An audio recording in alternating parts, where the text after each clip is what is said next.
Hi friends, എല്ലാവർക്കും കാര്യത്തേക്കിൽ കൂടെ upcoming റിവ്യൂയിലേക്ക് സ്വാഗതം.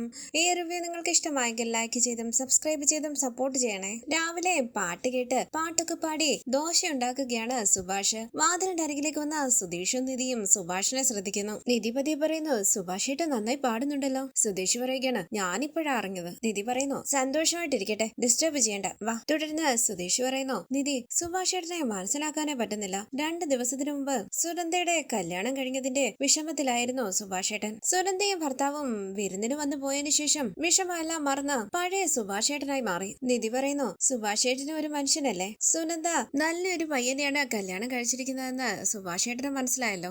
സുനന്ദ ആ പയ്യന്റെ ഒപ്പം സന്തോഷമായിട്ട് ജീവിക്കുമ്പോൾ സുഭാഷേട്ടനും സന്തോഷമാണ്. സുഭാഷേട്ടൻ എപ്പോഴും നമ്മൾ ഇഷ്ടപ്പെടുന്നവർ നല്ല രീതിയിൽ സന്തോഷമായിട്ട് ജീവിക്കണമെന്ന് ആഗ്രഹിക്കുന്നത്. സുനന്ദയെ സുഭാഷേട്ടൻ ഒരുപാട് ഇഷ്ടമാണ്. സുനന്ദ ഇപ്പം കല്യാണം കഴിഞ്ഞ സന്തോഷത്തോടു കൂടി ജീവിക്കുകയല്ലേ, അത് സുഭാഷ് ഏട്ടന്റെ മനസ്സിന് സമാധാനം നൽകും. സുധീഷ് പറയുന്നു, എന്റെ ചേട്ടനെ എന്നെക്കാളും നന്നായി നിധി മനസ്സിലാക്കിയിട്ടുണ്ട്. നിധി പറയുന്നു, ഞാൻ വന്ന ദിവസം മുതൽ സുഭാഷ് ഏട്ടനെ കാണുന്നതല്ലേ, സുഭാഷ് ഏട്ടന്റെ മനസ്സെന്താണെന്ന് എനിക്കറിയാം. അവിടേക്ക് വന്ന സുഭാഷ് ചോദിക്കുന്നു, മോളെ റെഡിയായോ, ഇന്റർവ്യൂവിന് പോകണ്ടേ? നിധി പറയുന്നു, പോണം, HR റൗണ്ട് 10 മണിയാകുമ്പോൾ ചെല്ലാനാ പറഞ്ഞിരിക്കുന്നത്. സുഭാഷ് പറയുന്നു, മോളെ മോക്ക് ഉറപ്പായിട്ടും ഈ ജോലി കിട്ടും. നിധി പറയുന്നു, എന്റെ ആഗ്രഹമാ, എങ്ങനെയെങ്കിലും എനിക്ക് ഈ ജോലി കിട്ടണം. സുധീഷ് പറയുകയാണ്, സുഭാഷ് ഏട്ടാ, സാധാരണ അച്ഛനാണ് ഇവിടെ പാട്ട് പാടാറുള്ളത്, ഇന്ന് സുഭാഷ് ഏട്ടനാണോ? അടുക്കളയിൽ ഭയങ്കര പാട്ടായിരുന്നല്ലോ. ചമ്മലോടുകൂടി സുഭാഷ് ചോദിക്കുന്നു, അത് ഇവിടം വരെ കേട്ടോ? സുധീഷ് പറയുകയാണ്, ആ കേട്ടു, നന്നായിട്ടുണ്ടായിരുന്നു. അടുത്ത വീട്ടിൽ വരെ കേട്ട് കാണും. സുഭാഷ് ഏട്ടന്റെ ഉള്ളിൽ ഒരു പാട്ടുകാരനുണ്ടെന്ന് ഞങ്ങൾ ഇതുവരെ അറിഞ്ഞില്ലല്ലോ. സുഭാഷ് പറയുന്നു, സുധീഷ് നീ ചുമ്മാതിരിക്ക്, ദിദി ഞാൻ ദോശ എടുത്തോണ്ട് വരാം, കഴിച്ചിട്ട് പോയാ മതി. തുടർന്ന് ബ്രേക്ക്ഫാസ്റ്റ് എല്ലാം കഴിച്ച് സുധീഷും നിധിയും ഇന്റർവ്യൂവിന് പോകാനായി ഇറങ്ങുകയാണ്. സുഭാഷ് പറയുന്നു, നിധി ഒന്നും മറന്നിട്ടില്ലല്ലോ, കഴിഞ്ഞ ദിവസത്തെ പോലെ ഞാനും നിങ്ങളുടെ കൂടെ വരട്ടെ? നിധി പറയുന്നു, വേണ്ട സുഭാഷ് ഏട്ടാ. സുധീഷ് പതിയെ പറയുന്നു, സുഭാഷ് ഏട്ടാ ഒന്ന് ചുമ്മാതിരിക്കാമോ, സുഭാഷ് ഏട്ടാ ഞങ്ങളുടെ കൂടെ വരണ്ട, ഞങ്ങൾ പോയിട്ട് വരാം. നിധി പറയുന്നു, സുഭാഷ് ഏട്ടാ ഇന്ന് എനിക്ക് ടെൻഷൻ ഒന്നുമില്ല, ഹാപ്പി ആയിട്ടാ പോകുന്നത്. സുഭാഷ് ഏട്ടൻ ജോലി നോക്കിക്കോ. അയ്യോ ഞാൻ ഫോൺ എടുത്തില്ല. അങ്ങനെ നിധി റൂമിലേക്ക് പോകുമ്പോൾ സുധീഷ് പറയുന്നു, സുഭാഷ് ഏട്ടാ എന്താ ഇത്, ഞങ്ങളുടെ ഭാര്യയും ഭർത്താവും അല്ലേ, ഞങ്ങളുടെ ഇടയിലേക്ക് സുഭാഷ് ഏട്ടൻ എന്തിനാ ഇങ്ങനെ നുഴഞ്ഞു കയറുന്നത്? ഞങ്ങൾക്ക് മാത്രമായി കുറച്ച് സമയം തന്നൂടെ? സുഭാഷ് ഏട്ടൻ സ്നേഹം കുറച്ച് കൺട്രോൾ ചെയ്യ്. അനുജത്തിയെ സുരക്ഷിതമായി കൂട്ടിക്കൊണ്ടുപോയി തിരിച്ച് വീട്ടിൽ കൊണ്ടുവരാം. സുഭാഷ് ഏട്ടൻ സമാധാനമായിട്ടിരിക്കെ. തുടർന്ന് അവിടേക്ക് വന്ന നിധി പ്രാർത്ഥിച്ച് സുധീഷിന്റെ ഒപ്പം ഇന്റർവ്യൂവിന് പോകാനായി ഇറങ്ങുകയാണ്. പുറത്തു നിൽക്കുന്ന ഹരീഷ് പറയുന്നു, ഏട്ടത്തി ഓൾ ദ ബെസ്റ്റ്. പുഞ്ചിരിച്ച നിധി പറയുകയാണ്, കൊള്ളാലോ, ഇന്ന് ഞാൻ ചോദിക്കാതെ തന്നെ ഓൾ ദ ബെസ്റ്റ് പറഞ്ഞല്ലോ. നീതുന് സുഖമാണോ, കടയിൽ വരാറുണ്ടോ? ഹരീഷ്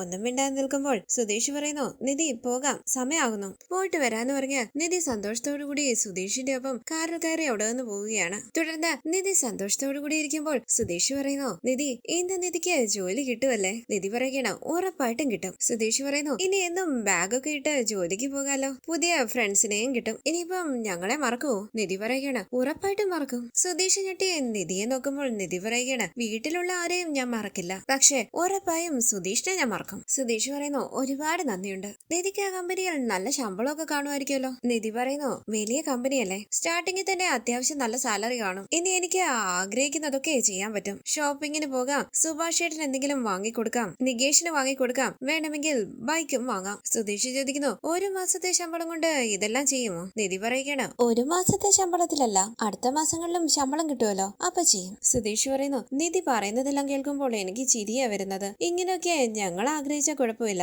നിധി കാശുള്ള വീട്ടിലെ കുട്ടിയല്ലേ, എല്ലാ മാസവും ശമ്പളം കിട്ടിയാലേ ആഗ്രഹിച്ചതെല്ലാം ചെയ്യാൻ പറ്റൂന്നുള്ള രീതിയിലാണല്ലോ നിധി സംസാരിക്കുന്നത്. നിധി പറയുന്നു, ഞാൻ ജോലി ചെയ്തുണ്ടാക്കുന്ന ശമ്പളത്തിൽ നിന്നും ഇഷ്ടമുള്ളതൊക്കെ വാങ്ങുന്നത് ഒരു സന്തോഷമുള്ള കാര്യമല്ലേ? സുധീഷ് ചോദിക്കുന്നു, ജോലി കിട്ടിക്കഴിഞ്ഞാൽ ജോലിക്ക് എങ്ങനെ പോകുന്നേ, ഞാൻ കൊണ്ടുവിടണോ? നിധി പറയുന്നു, വേണ്ട, ഞാൻ പൊയ്ക്കോളാം. ഒരു 6 മാസം കഴിഞ്ഞാൽ 2 വീലർ വാങ്ങും, അതിൽ ഓഫീസിൽ പോകും. 1 വർഷം കഴിയുമ്പോൾ കാറ് വാങ്ങും, കാറിൽ ദിവസവും ഓഫീസിൽ ഡ്രൈവ് ചെയ്തോണ്ട് പോകും. എന്റെ വലിയ ആഗ്രഹമാണ് കാർ ഓടിച്ചുകൊണ്ട് ഓഫീസിൽ പോകണമെന്നുള്ളത്. കുറച്ച് വർഷങ്ങൾക്ക് ശേഷം തിരുവനന്തപുരത്തുള്ള പ്രധാനപ്പെട്ട ബിൽഡിങ്ങുകളൊക്കെ ആരാ ഡിസൈൻ ചെയ്തതെന്ന് ചോദിച്ചാൽ ആർക്കിടെക്ട് നിധിയാണെന്ന് പറയണം. നിങ്ങളുടെ വീട്ടിലെ അത് ഞാൻ നല്ല ഭംഗിയായി ഡിസൈൻ ചെയ്യുന്നുണ്ട്. ഇത് കേട്ട് സുധീഷ് പറയുന്നു, കേൾക്കുമ്പോ തന്നെ നല്ല സന്തോഷം തോന്നുന്നുണ്ട്. തുടർന്ന് നീതു ഒരു സ്കൂട്ടറുമായി ഹരീഷിന്റെ വർക്ക്ഷോപ്പിലേക്ക് വരികയാണ്. ചന്തു ചോദിക്കുന്നു, എന്താ നീതു ഈ വഴിയൊക്കെ? ചുറ്റും നോക്കി നീതു പറയുന്നു, വണ്ടി സ്റ്റാർട്ട് ആകുന്നില്ല, അതാ ഈ വഴി വന്നത്. ഈ സമയം കുറച്ചപ്പുറത്തായി ബൈക്കിൽ വന്ന ഹരീഷ് ബൈക്ക് സൈഡിലേക്ക് ഒതുക്കി നിർത്തി നീതുവിനെ ശ്രദ്ധിക്കുകയാണ്. നീതു ചോദിക്കുന്നു, എവിടെ നിങ്ങളുടെ ആശ,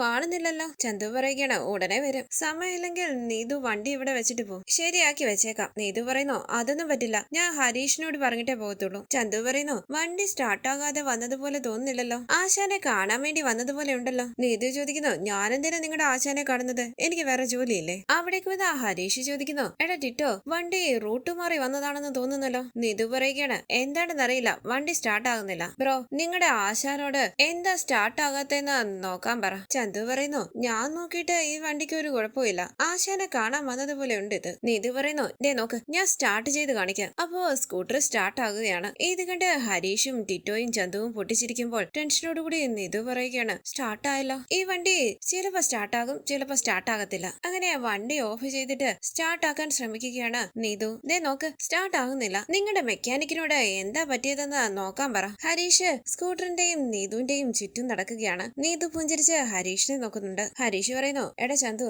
വണ്ടിയുടെ കണ്ടീഷൻ നോക്കിയാൽ ഓരോ പാർട്ടും അഴിച്ചു നോക്കിയാലേ പറ്റൂ, സമയം എടുക്കും, ഇരിക്കാൻ പറ. നീതു പറയുന്നു ഞാൻ ഇവിടെ ഇരിക്കാം, നിങ്ങൾ നിങ്ങളുടെ ജോലി ചെയ്യും. ഹരീഷ് സ്കൂട്ടർ അടിക്കുമ്പോൾ പുഞ്ചിരിച്ച് ഹരീഷിനെ തന്നെ നോക്കിയിരിക്കുകയാണ് നീതു. ഹരീഷ് പറയുന്നു എടാ ടിറ്റോ, ചായ വല്ലതും വേണമെന്ന് ചോദിക്ക്. നീതു പറയുകയാണ് എനിക്ക് ചായ ഒന്നും വേണ്ട. നീതു പുഞ്ചിരിച്ച് പ്രണയത്തോടു കൂടി ഹരീഷിനെ തന്നെ നോക്കിയിരിക്കുമ്പോൾ ഹരീഷും പുഞ്ചിരിച്ച് നീതുവിനെ നോക്കുന്നുണ്ട്. തുടർന്ന് നീതു പറയുന്നു ഇനി എത്ര നേരം നിങ്ങളുടെ ആശാൻ ഈ വണ്ടി നോക്കും, സമയം ഒരുപാടായല്ലോ. ഹരീഷ് പറയുന്നു സമയമില്ലെങ്കിൽ പോയിട്ട് വൈകുന്നേരം വരാൻ പറ. നീതു പറയുന്നു ഇനി എനിക്ക് ഈ കടയിലേക്കൊന്നും വരാൻ പറ്റില്ല. ടിറ്റോ പറയുന്നു ഒരു കുഴപ്പമില്ലാത്ത വണ്ടിക്ക് പണിയുണ്ടെന്ന് പറഞ്ഞ് നീതു ഇവിടെ വരുന്നു, ഒരു പ്രശ്നമില്ലാത്ത വണ്ടി ആശാൻ അഴിച്ചു നോക്കുന്നു, എന്തിനാ ഇങ്ങനെ നാടകം കളിക്കുന്നത് നിങ്ങള്? നീതു പറയുന്നു ബ്രോ വണ്ടി സ്റ്റാർട്ട് ആകുന്നില്ല, അതൊരു പ്രശ്നമല്ലേ? ഹരീഷ് പറയുകയാണ് എടാ ഈ വണ്ടിക്ക് ഒരുപാട് പ്രശ്നങ്ങളുണ്ട്, എഞ്ചിനില് ഓയിൽ ഇല്ല, ബ്രേക്ക് ലൂസായിട്ടിരിക്കുന്നു, അത് മാറ്റണം, അങ്ങനെ ഒരുപാട് ജോലിയുണ്ട്, വൈകുന്നേരം വരാൻ പറ. നീതു പറയുന്നു ശരി, അപ്പൊ എല്ലാം ശരിയാക്കി വെക്കാൻ പറ ബ്രോ, ഞാൻ വൈകുന്നേരം വരാം. ഹരീഷ് പറയുന്നു ഇന്ന് ജോലി ഒരുപാടുള്ള ദിവസമാ, വൈകുന്നേരം തീർക്കാൻ പറ്റുമോ എന്നറിയില്ല, എന്തായാലും വൈകുന്നേരം കൂടി ഒന്ന് വന്ന് നോക്ക്, വണ്ടി ശരിയായെങ്കിൽ കൊണ്ടുപോകാമല്ലോ. നീതു പറയുന്നു 2 പ്രാവശ്യം ഒന്നും വരാൻ പറ്റില്ല, വൈകുന്നേരം ശരിയാക്കി വെക്കണം, ഞാൻ പോയിട്ട് വരാന്ന് പറഞ്ഞ് നീതു അവിടെ വന്ന് പോകുമ്പോൾ ഹരീഷ് പുഞ്ചിരിച്ച് നീതു പോകുന്നത് നോക്കിയിരിക്കുകയാണ്. ടിറ്റ ചോദിക്കുന്നു ആശാനെ എന്താ ഇവിടെ നടക്കുന്നത്? ഹരീഷ് പറയുകയാണ് എന്താ നടക്കുന്നതെന്നോ, വണ്ടിപ്പണി. ടിറ്റ ചോദിക്കുന്നു ശരിക്കും ഈ വണ്ടിക്ക് എന്തെങ്കിലും പ്രശ്നമുണ്ടോ? ഹരീഷ് പറയുന്നു പ്രശ്നമുണ്ട്, വേണമെങ്കിൽ നീ നോക്കിക്കോ. വേണ്ട എന്ന് പറഞ്ഞ് ടിറ്റ അവിടെ വന്ന് പോവുകയാണ്. എനിക്കൊരാളെ വിളിക്കാനുണ്ടായിരുന്നു പറഞ്ഞ് ഫോണുമായി ഹരീഷ് റോഡിലേക്ക് ഇറങ്ങി നിൽക്കുകയാണ്. റോഡ് സൈഡിലൂടെ നടന്നു പോകുന്ന നീതു പുഞ്ചിരിച്ച് തിരിഞ്ഞു നോക്കുമ്പോൾ ഹരീഷ് പുഞ്ചിരിച്ച് നീതുവിനെ നോക്കുകയാണ്. ചമ്മലോടുകൂടി ഹരീഷിനെ ഒന്ന് നോക്കിയിട്ട് നീതു മുന്നോട്ട് നടന്നു പോവുകയാണ്. തുടർന്ന് നിധിയെയും കൂട്ടി കമ്പനിയിലേക്ക് വരികയാണ് സുധീഷ്. ഞാനിവിടെ വെയിറ്റ് ചെയ്യാമെന്ന് സുധീഷ് പറയുമ്പോൾ നിധി പറയുകയാണ് വേണ്ട സുധീഷ്. സുധീഷ് പറയുന്നു നിധി ഇങ്ങനെയാണ് ഓരോ പ്രാവശ്യവും പറയുന്നത് വെയിറ്റ് ചെയ്യണ്ടാന്ന്. നിധി പറയുന്നത് കേൾക്കാതെ ഞാൻ ഇവിടെ വെയിറ്റ് ചെയ്തിരിക്കും. നിധി ഇന്റർവ്യൂ കഴിഞ്ഞ് ക്യാഷ്വലായി വന്ന് വണ്ടി കയറും, പിന്നെ എന്തിനാ ഈ ബിൽഡപ്പ്? ഇത് കേട്ട് നിധി പുഞ്ചിരിക്കുമ്പോൾ സുധീഷ് പറയണ ദേ നോക്ക്, വേണമെങ്കിൽ ഞാൻ ഡ്രോപ്പ് ചെയ്തതിന് ക്യാഷ് തന്നോ, അതൊക്കെ സാധാരണ കാര്യമല്ലേ, ശരി പോയി ഇന്റർവ്യൂ അറ്റൻഡ് ചെയ്യ. പുഞ്ചിരിച്ച് നിധി പറയുന്നു ശരി. സുധീഷ് പറയുകയാണ് all the best, thank you എന്ന് പറഞ്ഞ നിധി അകത്തേക്ക് പോകുന്നു. ഇന്റർവ്യൂവിനായി വെയിറ്റ് ചെയ്തിരിക്കുകയാണ് നിധി. ഈ സമയം കമ്പനിയിലേക്ക് വരികയാണ് സൂര്യ. നിധി സൂര്യയെ ശ്രദ്ധിക്കുന്നില്ലെങ്കിലും സൂര്യ നിധിയെ കാണുന്നുണ്ട്. റിസപ്ഷനിസ്റ്റിന്റെ അരികിലേക്ക് വന്ന് നിധിയെ ചൂണ്ടിക്കാണിച്ചുകൊണ്ട് സൂര്യ ചോദിക്കുന്നു അതാരാ, എന്തിനാ ഇവിടെ വെയിറ്റ് ചെയ്തിരിക്കുന്നത്? റിസപ്ഷനിസ്റ്റ് പറയുന്നു സർ ഫസ്റ്റ് 2 ഇന്റർവ്യൂ പാസ് ആയിട്ടിരിക്കുന്ന കുട്ടിയാണ്, HR റൗണ്ടിന് വേണ്ടി വെയിറ്റ് ചെയ്യുക. ഇത് കേട്ട് താങ്ക്സ് എന്ന് പറഞ്ഞ് നിധിയെ തിരിഞ്ഞു നോക്കിക്കൊണ്ട് ക്യാബിനിലേക്ക് പോവുകയാണ് സൂര്യ. തുടർന്ന് GMന്റെ ക്യാബിനിലേക്ക് വന്ന സൂര്യ നിധിയെ കുറിച്ച് സംസാരിക്കുകയാണ് GMുമായി. ശേഷം റിസപ്ഷനിസ്റ്റ് നിധിയോട് പറയുന്നു നിധി അകത്തേക്ക് പൊയ്ക്കോളൂ, വിളിക്കുന്നുണ്ട്. GMന്റെ ചെയറിലിരിക്കുന്ന സൂര്യ അങ്ങോട്ടേക്ക് തിരിഞ്ഞിരിക്കുകയാണ്. അകത്തേക്ക് കയറി വരുന്ന നിധി മുഖം വ്യക്തമായി കാണുന്നില്ല.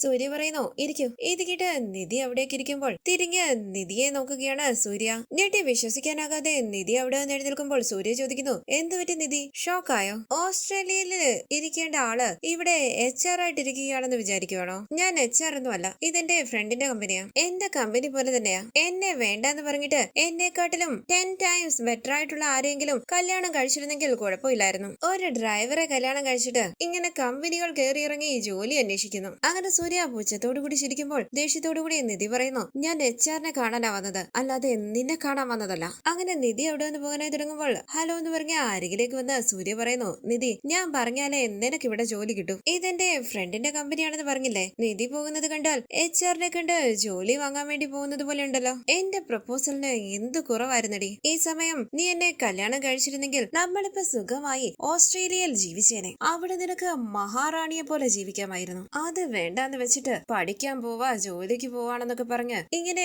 കമ്പനികൾ കയറി ഇറങ്ങി ജോലി അന്വേഷിക്കുന്നത് എന്തിനാ? എന്നെയും എന്റെ വീടിനെയും നോക്കി AC-യിൽ ജീവിക്കേണ്ട നീ ഇപ്പൊ ഈ പൊരി വെയിലത്ത് ജോലിക്ക് വേണ്ടി അലങ്ങി തിരിഞ്ഞ് നടക്കുന്നു. ഇവിടെ സാലറി എത്ര തരാമെന്നാ പറഞ്ഞത്? 15,000, 20,000. അത് വെച്ച് നീ എന്ത് ചെയ്യാൻ പോകുന്നു? എന്താടി നീ ഇങ്ങനെയായി പോയത്? നിധി ദേഷ്യത്തോടു കൂടി സൂര്യയെ നോക്കുമ്പോൾ സൂര്യ പറയുകയാണ്, നോക്കി പേടിപ്പിക്കുകയാണ്. ഇപ്പൊ നീ ഒന്ന് മൂളിയാൽ നിന്നെ ഞാൻ ഓസ്ട്രേലിയയിലേക്ക് കൊണ്ടുപോകും. എന്താ 2 റൗണ്ട് ഇന്റർവ്യൂ പാസ്സായി, ഇനി HR റൗണ്ട് കൂടിയേ ഉള്ളൂ, ജോലി കിട്ടുമെന്നുള്ള പ്രതീക്ഷയിലല്ലേ വന്നത്? വീട്ടില് ലഡു ഒക്കെ വാങ്ങിച്ചു വെച്ചിട്ടാണോ വന്നത്? ഇപ്പം ജോലി കിട്ടത്തില്ല, ഇനി നീ എന്ത് ചെയ്യും? നീ ചെയ്ത പാപത്തിന്റെ ഫലമാടി വീണ്ടും നീ എന്റെ മുമ്പിലേക്ക് തന്നെ വരുന്നത്. ഇതെല്ലാം കേട്ട് ദേഷ്യത്തോടു കൂടി നിധി അവിടെ നിന്ന് പോകുമ്പോൾ നിധി ഇന്ന് ഉറക്കെ വിളിക്കുകയാണ് സൂര്യ. നിധി തിരിഞ്ഞു നോക്കുമ്പോൾ പുഞ്ചിരിച്ച് നിധിയെ നോക്കുകയാണ് സൂര്യ. ദേഷ്യത്തോടു കൂടി റിസപ്ഷനിസ്റ്റിന്റെ അരികിലേക്ക് വന്ന നിധി പറയുന്നു, HR കാണാൻ വേണ്ടിയല്ലേ എന്നെ ക്യാബിനിലേക്ക് പറഞ്ഞു വിട്ടത്? ഇപ്പം അകത്ത് വേറെ ആരാണ്ടാ ഉള്ളത്? റിസപ്ഷനിസ്റ്റ് പറയുന്നു,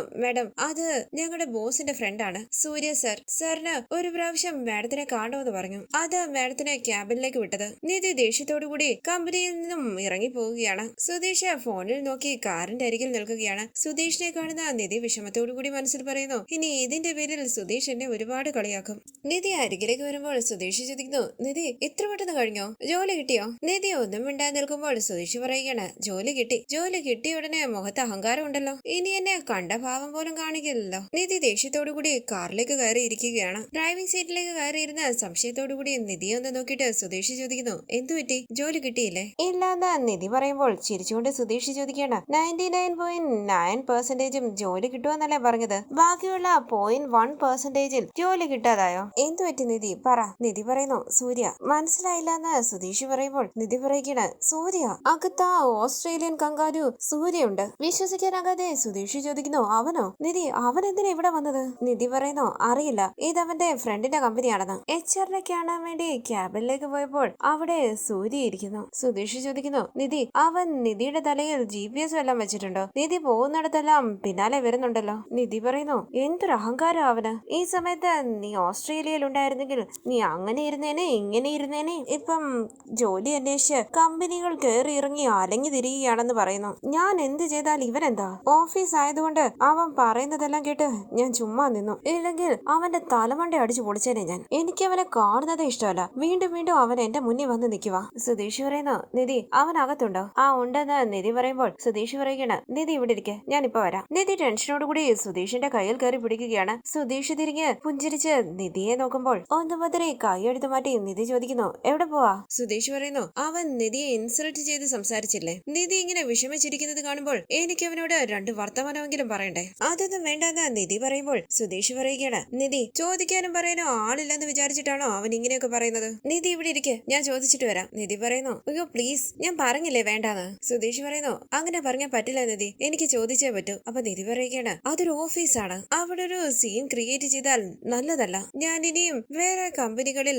ജോലി അന്വേഷിച്ച് പോകേണ്ടവളാ. അവിടെ ഇതെങ്ങാണോ അറിഞ്ഞാൽ പിന്നെ എനിക്ക് ജോലി കിട്ടില്ല. വെറുതെ ആവശ്യമില്ലാത്ത പ്രശ്നത്തിനൊന്നും പോകണ്ട, വിട്ടേര്. സുധീഷ് പറയുന്നു, ശരി, എങ്കിൽ നമുക്ക് ഇവിടെ വെയിറ്റ് ചെയ്യാം. എങ്ങനെയാണെങ്കിലും അവൻ പുറത്തോട്ട് ഇറങ്ങി വരുമല്ലോ. വന്നാലുടനെ അവന് 4 എണ്ണം കൊടുക്കാൻ ഞാൻ. ആ ഓസ്ട്രേലിയൻ കങ്കാരു ഓസ്ട്രേലിയയിലേക്ക് പോകാതെ ഇവിടെ എന്തോ ചെയ്യുക? ആരെങ്കിലും കല്യാണം കഴിച്ച് ഇവൻ ഓസ്ട്രേലിയയിലേക്ക് പോകണ്ടേ? നിധി പറയുന്നു, അവൻ എവിടെയെങ്കിലും പോട്ടെ, നമുക്ക് പോകാം. സുധീഷ് പറയുന്നു, അങ്ങനെ പോകാൻ പറ്റില്ല, അവൻ വരട്ടെ, അവനെ കണ്ടിട്ടേ ഞാൻ പോകുന്നുള്ളൂ. നിധി പറയുന്നു, ദയവ് ചെയ്ത് നമുക്ക് ഇവിടുന്ന് പോകാം, ഞാൻ പറയുന്നത് കേക്ക്, എനിക്ക് ഇവിടുന്ന് പോയാ മതി. സുധീഷ് പറയുന്നു, ശരി പോകാം, അവനെ വിട്ടിട്ട് പോകാൻ മനസ്സ് വരുന്നില്ല. നിധി പറയുന്നു, പ്ലീസ് സുധീഷ് പോകാം. തുടർന്ന് ഡ്രൈവ് ചെയ്യുന്ന സുധീഷ് വിഷമത്തോടു കൂടി ഇരിക്കുന്ന നിധിയോട് പറയുന്നു, ഈ ജോലി കിട്ടിയില്ലെങ്കിൽ നമുക്ക് ഇതിലും നല്ല ജോലി കിട്ടും. നിധിക്ക് വേണ്ടി ഒരു വലിയ കമ്പനിയിൽ നല്ലൊരു ജോലി കാത്തിരിപ്പുണ്ട്. അതാ ഇങ്ങനെ ചെറിയ ചെറിയ തടസ്സങ്ങൾ ഉണ്ടാകുന്നത്. ഒറ്റയൊരു ഇന്റർവ്യൂ അല്ലേ അറ്റൻഡ് ചെയ്തുള്ളൂ. ഞാനൊരു ഡ്രൈവർ ജോലിക്ക് വേണ്ടി 4-5 ട്രാവൽസ് കയറി ഇറങ്ങിയിട്ടുണ്ട്. നിധി ഒരു ആർക്കിടെക്ട് അല്ലേ, നല്ലൊരു കമ്പനിയിൽ നിധിക്ക് ജോലി കിട്ടും. നിധി പറയുന്നു, വീട്ടിലെല്ലാവരോടും ജോലി കിട്ടുമെന്നല്ലേ പറഞ്ഞത്, ഇനി ഞാൻ അവരോട് എന്ത് പറയും? സുധീഷ് പറയുന്നു, നമ്മുടെ വീട്ടിൽ ചെന്ന് പറയാനാണോ നിധിക്ക് മടി? ദേ നോക്ക്, ഞങ്ങൾ എല്ലാവരും ജീവിതം മുഴുവൻ നാണക്കേടും അപമാനവും തോൽവിയും ഏറ്റുവാങ്ങിയവരാണ്. ഞങ്ങൾക്ക് ഇതൊക്കെ ഒരു സാധാരണ വിഷയമാണ്. നിധി ഇങ്ങനെ വിഷമിച്ചാണ് വരുന്നതെന്ന് സുഭാഷേട്ടൻ അറിഞ്ഞാൽ കയ്യില് കർച്ചീഫും വെച്ച് വാതിലിന്റെ അരികിൽ നിൽപ്പുണ്ടായിരിക്കും, കണ്ണീര് തുടയ്ക്കാനായിട്ട്. ഇത് കേട്ട് ചിരിച്ചുകൊണ്ട് സുധീഷിനെ നോക്കുകയാണ് നിധി. തുടർന്ന് വണ്ടി സൈഡിലേക്ക് ഒതുക്കി നിർത്തി സുധീഷ് സ്വീറ്റ്സ് വാങ്ങിച്ചുകൊണ്ട് വരികയാണ്. എന്താ ഇതെന്ന് നിധി ചോദിക്കുമ്പോൾ സുധീഷ് പറയുകയാണ്, ജോലി കിട്ടിയില്ലല്ലോ, നമുക്ക് നമുക്ക് സ്വീറ്റ്സ് കഴിച്ച് എൻജോയ് ചെയ്യാം. ഇത് കേട്ട് നിധി പറയുന്നു, ജോലി കിട്ടിയാലല്ലേ സ്വീറ്റ്സ് കഴിച്ച് എൻജോയ് ചെയ്യേണ്ടത്. സുധീഷ് പറയുന്നു, സന്തോഷിക്കാൻ എന്തെങ്കിലും കാരണം കണ്ടെത്തണം നിധി. ഇതങ്ങോട്ട് വാങ്ങിക്ക്. പുഞ്ചിരിച്ച ആ സ്വീറ്റ്സ് വാങ്ങി നിധി ചോദിക്കുന്നു, സുധീഷിനെ ഇത്രയും കൂളായിട്ടിരിക്കാൻ എങ്ങനെ പറ്റുന്നു? മറ്റുള്ളവർക്ക് എന്തെങ്കിലും പ്രശ്നം വന്നാൽ ഈസി ആയിട്ട് ഹാൻഡിൽ ചെയ്യുന്നതാണോ? സ്വന്തം കാര്യത്തിൽ പ്രശ്നം വന്നാൽ കൂളായിട്ട് ഹാൻഡിൽ ചെയ്യാൻ പറ്റില്ലായിരിക്കും അല്ലേ? സുധീഷ് പറയുന്നു, ഇത്രയും കാലം നിധി എന്റെ കൂടെ ട്രാവൽ ചെയ്തിട്ട് ഇങ്ങനെ ചോദിക്കുന്നത് തന്നെ തെറ്റാണ്. ആലോചിച്ച് നോക്ക്, നിധിയുടെ വീട്ടിൽ നിന്നും നമ്മൾ രാത്രി തിരുവനന്തപുരത്തേക്ക് വന്നില്ലേ? അന്ന് നമ്മുടെ പിന്നാലെ ഒരുപാട് പേരില്ലായിരുന്നു. ഞാൻ എപ്പോഴെങ്കിലും ടെൻഷനായോ? ഇല്ലാന്ന് നിധി പറയുമ്പോൾ സുധീഷ് പറയുകയാണ്, അതാണ് സുധീഷ്, ഒരു കാര്യത്തിനും ടെൻഷൻ ആകില്ല, എല്ലാം കൂളായിട്ട് ഹാൻഡിൽ ചെയ്യും. നിധി പറയുന്നു, സുധീഷിനെ പോലെ ഒരാള് കൂടെ ഉണ്ടെങ്കിൽ എല്ലാ കാര്യങ്ങളും ഈസിയായി ഹാൻഡിൽ ചെയ്യാൻ പറ്റും. സുധീഷ് പറയുന്നു, നോക്ക് നിധി, ആരെങ്കിലും ആശ്വസിപ്പിക്കാനുണ്ടെങ്കിലാണ് വിഷമിച്ചിരിക്കാൻ പറ്റുക. നമ്മുടെ വീട്ടില് സുഭാഷ് ഏട്ടനും ഞാനും ഹരീഷ് ഏട്ടനും എന്ത് നടന്നാലും ഫീൽ ചെയ്തിരിക്കാറില്ല, മനസ്സിൽ തന്നെ വെച്ചേക്കും. ഞങ്ങളെ ആശ്വസിപ്പിക്കാൻ ആർക്കും സമയമില്ല. പക്ഷേ നികേഷ് അങ്ങനെയല്ല, ചെറിയ എന്തെങ്കിലും കാര്യം മതി ആലോചിച്ച് വിഷമിക്കാൻ. അവനെ ആശ്വസിപ്പിക്കാൻ ഞങ്ങൾ 3 പേരില്ലേ, അതാ കാരണം. നിധിയെ വീട്ടുകാര് കൊഞ്ചിച്ച് വളർത്തിയതാണ്, അതുകൊണ്ടാണ് നിധി ഇങ്ങനെ വിഷമിക്കുന്നത്. ഇക്കാര്യം ഓർത്ത് നിധി ഇനി വിഷമിക്കരുത്. എന്ത് സംഭവിച്ചാലും സന്തോഷമായിട്ടിരിക്കണം. ഈ സമയം സുധീഷിന്റെ ഫോണിലേക്ക് വിളിക്കുകയാണ് തോമസ് ഏട്ടൻ. സുധീഷ് പറയുന്നു, തോമസ് ഏട്ടനാ, ട്രാവൽസിന്റെ ഓണർ. അങ്ങനെ സുധീഷ് ഫോൺ അറ്റൻഡ് ചെയ്യുമ്പോൾ ഒരു കസ്റ്റമറുടെ വീട്ടിലേക്ക് പോകണമെന്ന് തോമസ് ഏട്ടൻ പറയുകയാണ്. 1 മണിക്കൂറിനുള്ളിൽ ഞാൻ അവിടേക്ക് പോകാമെന്ന് സുധീഷ് പറയുമ്പോൾ ശരിയെന്ന് പറഞ്ഞ് തോമസ് ഏട്ടൻ ഫോൺ കട്ട് ചെയ്യുകയാണ്. സുധീഷ് പറയുന്നു, എന്റെ റെഗുലർ കസ്റ്റമറാ സാറ്, ഞാൻ തന്നെ ചെല്ലണമെന്ന് ആവശ്യപ്പെട്ടു. സുധീഷ് ഒന്നല്ലേ ഉള്ളൂ, എല്ലാവർക്കും സുധീഷിനെ വേണമെന്ന് പറഞ്ഞാൽ കുറേശ്ശെയായി കൊടുക്കാൻ പറ്റില്ലല്ലോ. ഇത് കേട്ട് നിധി ചിരിക്കുമ്പോൾ സുധീഷ് പറയുകയാണ്, നമുക്ക് പോകാം, സ്വീറ്റ് എടുത്ത് കഴിക്കുക. നിധി സന്തോഷത്തോടു കൂടി സ്വീറ്റ്സ് എടുത്ത് കഴിക്കുമ്പോൾ പുഞ്ചിരിച്ച് നിധിയെ നോക്കുകയാണ് സുധീഷ്. തുടർന്നുള്ള റിവ്യൂവുമായി വീണ്ടും കാണാം. Thank you for watching. Please subscribe, like, share my channel.